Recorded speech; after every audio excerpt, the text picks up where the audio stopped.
सर्वसामान्यांच्या हक्काचा आवाज जागर जनस्थान।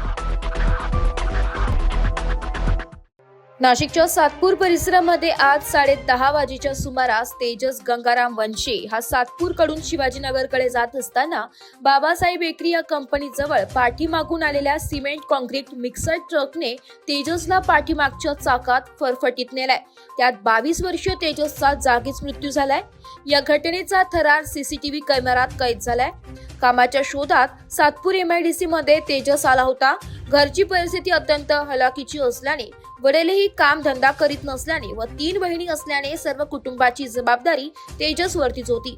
तेजस मोलमजुरी करून आपल्या आई वडिलांसह बहिणींचाही सांभाळ करीत होता। मात्र कुटुंब मोठे असल्यामुळे मोलमजुरी करून त्याचा खर्च पुरा होत नव्हता, म्हणून तो आज नाशिकच्या सातपूर MIDC मध्ये काम शोधण्यासाठी आला होता। मात्र तेजसवर काळाने घाला घातल्याने त्याचे कुटुंब आता उघड्यावरती आले।